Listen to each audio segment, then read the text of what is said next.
नमस्कार दोस्तों, स्वागत है आपका कथा सागर में। आज मैं आप लोगों को श्रीमद् भागवत पुराण के हिंदी रूपांतरण यानी कि सुख सागर के प्रथम स्कंद का दूसरा अध्याय सुनाने जा रही हूँ। अगर आप लोगों ने पहले अध्याय को नहीं सुना है तो आपको दूसरी अध्याय उतने अच्छे से समझ में नहीं आएगी, इसीलिए आप पहले अध्याय को भी जरूर सुनें। और अगर अभी तक चैनल को सब्सक्राइब नहीं किए हैं तो चैनल को कर दे सब्सक्राइब और बेल आइकन जरूर हिट करें ताकि मैं कोई भी वीडियो अपलोड करूं तो वो आपके फोन स्क्रीन पर आपको मिल जाए। तो इसी के साथ भगवान के चरणों में सिर झुकाकर आज की दूसरी अध्याय का शुरुआत करते हैं, जिसमें सूत जी द्वारा श्रीमद् भागवत की कथा एवं विष्णु भगवान की भक्ति का वर्णन है। व्यास जी कहते हैं कि मुनियों के इस प्रकार प्रश्न करने पर सूत जी ने प्रसन्न हो उनके वचनों की प्रशंसा करके कहा, हे मुनीश्वरों, बुद्धिमान श्रोताओं, जब श्री व्यास जी के उपदेश से कर्म मार्ग में ना प्रवृत्त होने वाले श्री शुकदेव जी संन्यास लेकर वन की ओर जाने लगे, तब उनके वियोग से दुखी होकर श्री व्यास जी ने हे पुत्र कहकर जो पुकारा तो वह ना लौटे, किंतु अपने योग बल से वृक्षों में प्रवेश कर पिता का स्नेह छुड़ाने के लिए वृक्ष द्वारा ही बोले कि कहिए क्या आज्ञा है।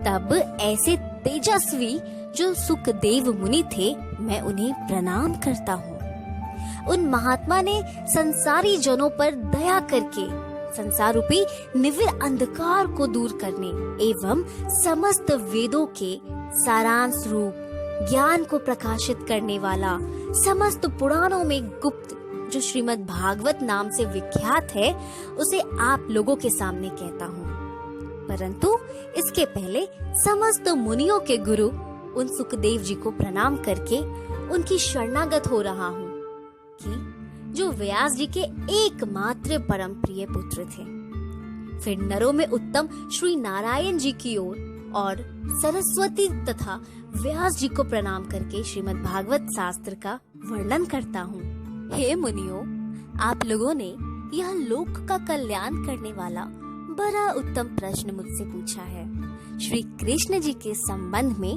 किया हुआ यह प्रश्न चित्त को प्रसन्न करने वाला और विष्णु भगवान में भक्ति उत्पन्न करने वाला है।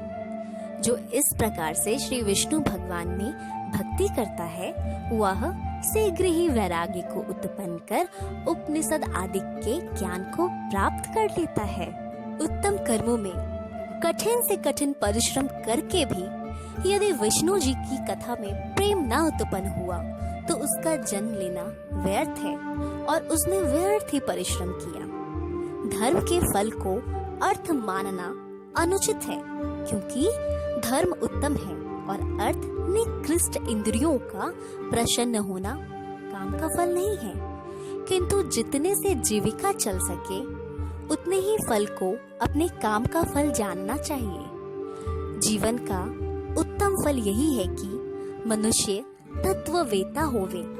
अद्वैत ज्ञान को ही तत्वज्ञानी लोग तत्व कहते हैं और उसी को उपनिषदों में ब्रह्मा कहा गया है।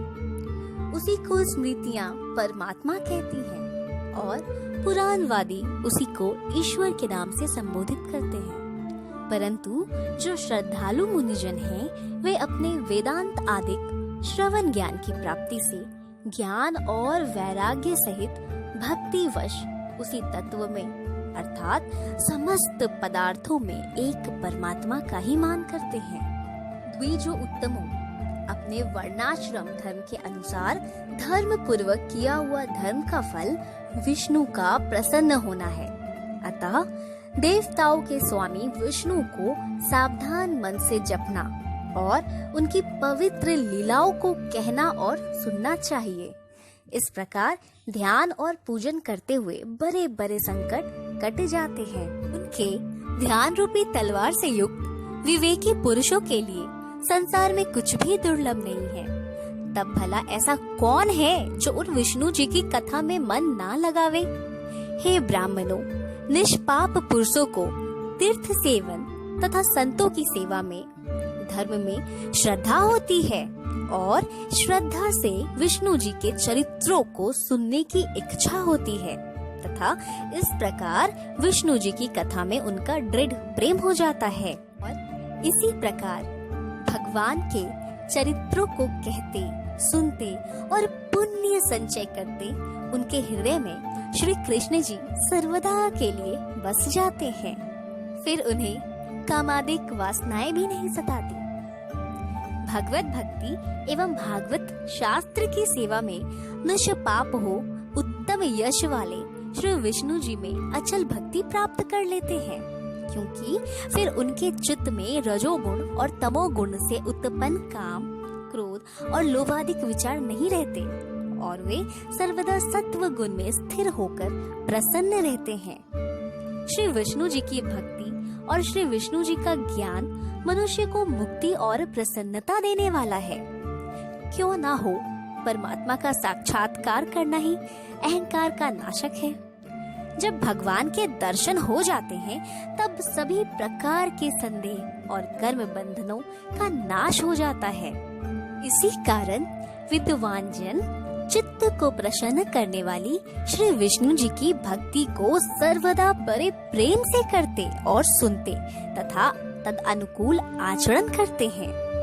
सत्व, रज और तम ये प्रकृति के 3 गुण हैं।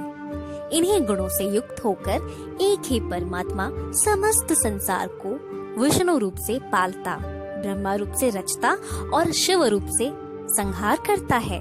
किंतु इन तीनों में विष्णु भगवान ही मनुष्यों का सर्वदा कल्याण करते हैं। जैसे पार्थिव संबंधी काष्ठ से धूम और धूम से मर्म साधक अग्नि होता है, वैसे ही तमोगुण से रजोगुण और रजोगुण से सत्वगुण उत्पन्न होता, परंतु वह ब्रह्मा ही इन सब का सहायक है। इसी कारण शुद्ध आचार्य मुनियों ने प्रारंभ से ही तत्वगुण संयुक्त श्री विष्णु की सेवा को अपनाया। आज भी जो विष्णु जी के भक्त तथा उन भक्तों के भी जो भक्त और अनुयायी हैं, वे बड़े आनंदित हैं। जिसे मुक्ति की इच्छा हो वह अन्य भयंकर रूप वाले रुद्रादिक देवताओं की उपासना छोड़कर शांत मूर्ति श्री विष्णु जी को भजे।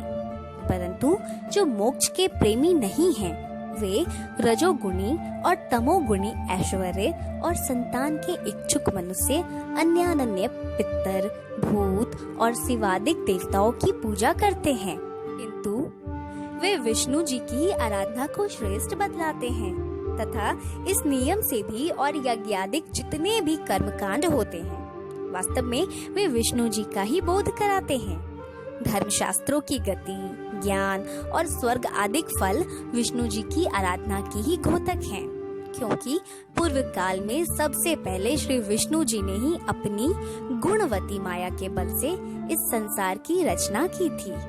वे विष्णु स्वयं निर्गुण हैं, परंतु वे अपनी बढ़ी हुई चैतन्य शक्ति और योग माया से उत्पन्न गुणों में प्रवेश कर जाने से सगुण के समान जान पड़ते हैं।